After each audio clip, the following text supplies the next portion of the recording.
नमस्कार। मैं डॉक्टर दिनेश चारण बीए द्वितीय वर्ष के हिंदी साहित्य के प्रथम प्रश्न पत्र में आप सभी का स्वागत करता हूं।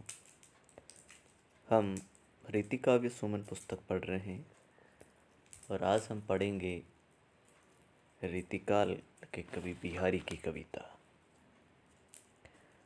बिहारी रीतिकाल के रीति सिद्ध कवि हैं, जिनकी कविता में भक्ति, नीति और श्रृंगार का वर्णन हुआ है।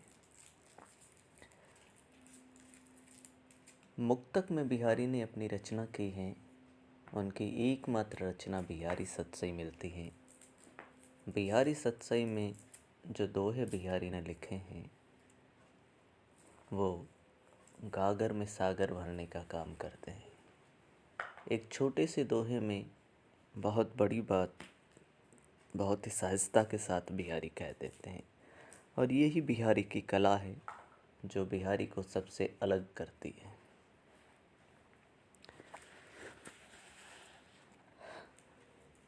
आज हम पढ़ेंगे बिहारी के दोहे।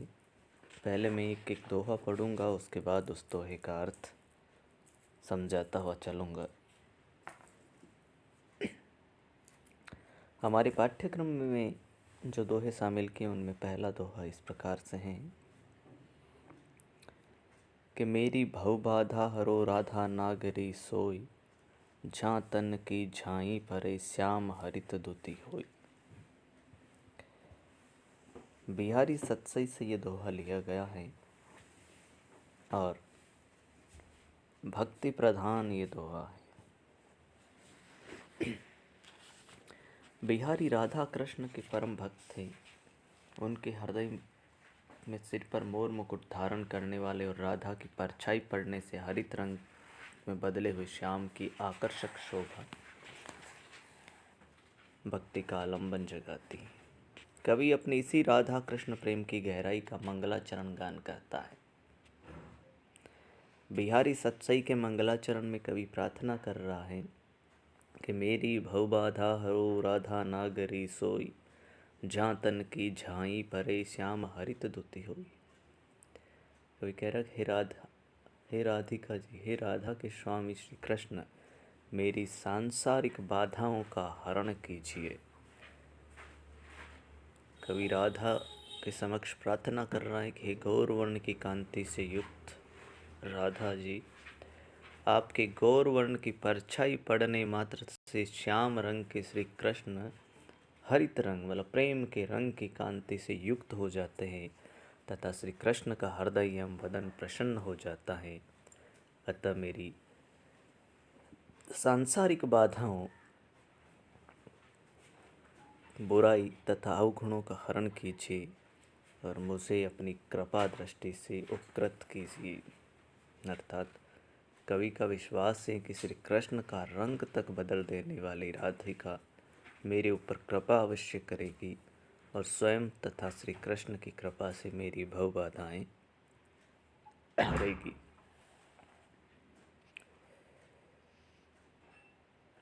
दूसरे दोहे में यहाँ देखिए कि जहाँ श्याम हरित दुति होई में श्लेष अलंकार आया है। दूसरा पद इस प्रकार है कि मोर मुकुट की चंद्रकनी यों राजत नंद नंद, मन शशि शेखर की यकश की शेखर सतचंद। नंद के लाल नंद कुमार श्री कृष्ण की शोभा का वर्णन कवि कर रहा है और बिहारी लिखते हैं कि मोर की पंखुड़ियों से बना हुआ चंद्रमा के समान मुकुट नंद के कुमार, एक नंद जो गोकुल के नंद हैं, दूसरे नंद के नंद का बेटा नंद के कुमार श्री कृष्ण पर ऐसे सुशोभित हो रहा है मानो शशि शेखर की, शशि यानी चंद्रमा, मानो कैलाशपति शिव जी को अपनी जटाओं पर चंद्रमा को धारण किए रहते हैं से द्वेष व सैकड़ों चंद्रमा धारण किए हो। अर्थात श्री कृष्ण का मोर मुकुट शिव जी के मस्तक पर सुशोभित चंद्रमा से सैकड़ों गुना अधिक अपनी आभा बिखेर रहा है। सतचंद, सत यानी सैकड़ों। इसमें देखेंगे हम कि नंद नंद में यमक अलंकार का प्रयोग हुआ है। मन शशि शेखर की अकश की शेखर सतचंद में अनुप्रास उत्प्रेक्षा अलंकार आया है। अगला दोहा इस प्रकार से है कि तंत्रीनाद कवित रस सरस राग रति रंग अन बूढ़े बूढ़े तय झे बूढ़े सब अंग। तृतीय दोहे में, इस दोहे में प्रेम की गहराई को समझाते हुए बिहारी लिखते हैं कि तंत्रियों का नाद, अलौकिक आनंद, कविता के आनंद, संगीत के सरस राग और प्रेम के रंग में डूबने वाले और इनमें नहीं डूबने वाले लोगों की गति विपरीत होती है। जो व्यक्ति तंत्रीनाद, कवित रस, सरस राग और प्रेम रंग में कभी नहीं डूबे, वे धीरे धीरे इनमें इतने डूब जाते हैं कि वे पूर्णतया डूब जाते हैं। उनके कल्याण की कोई आशा शेष नहीं रहती। इसके विपरीत पहले से ही कवित रस, सरस रस, तंत्रीनाद एवं प्रेम रंग में डूब चुके रसिक अपना सब कुछ गंवा चुके होते हैं। अतः धीरे धीरे उनका उद्धार हो जाता है और वे इनसे उबरने लगते हैं। कवि का मत है कि इस विचित्र गति को देखकर तंत्रीनाद, कवित रस, सरस राग और रतिरंग में डूबना ही श्रेयस्कर है। इस दोहे में हमें विरोधाभास अलंकार देखने को मिलता है कि अन बूढ़े बूढ़े तरे जे बूढ़े सबंग। अगला जो दोहा है इस प्रकार है, कोटि जतन कोऊ करे परे न प्रकृति ही बीचू, नल बल जल ऊंचे चढ़े अंत नीच को नीचू। बिहारी नीति के भी अच्छे जानकार हैं। अपने लौकिक ज्ञान के आधार पर कभी नीच प्रकृति के मनुष्य सच्ची भक्ति भावना और प्रेमी चित्त का उदाहरण देते हैं कि नीच नीच ही रहता है। नीच स्वभाव के मनुष्य की नल के जल से तुलना करते हुए बिहारी लिखते हैं कि कोटि जतन को करे परे न प्रकृति ही बीचू, नल बल जल ऊंचे चढ़े अंत नीच को नीचू। कि कोई सज्जन व्यक्ति नीच प्रकृति के मनुष्य को सुधारने के करोड़ों प्रयास कर ले, वह प्रयास करके थक जाएगा लेकिन नीच स्वाभाविक को सुधार नहीं पाएगा। जैसे कि नल का पानी दबाव बस एक बार छत पर चढ़ जाएगा लेकिन उसकी गति नीचे आने में ही सफल होती है, इसीलिए वह अंततोगत्वा नीचे ही आएगा। अर्थात नीच स्वभाव के व्यक्ति नल बल से चढ़े पानी के समान थोड़े दिन उच्च व्यवहार करते हैं किंतु धीरे धीरे अपने नीच स्वभाव पर उतर आते हैं। अगला दोहा है कि जप माला छापे तिलक सरे न एको कामो, मन कांचे नाचे वृथा सांचे राचे रामो।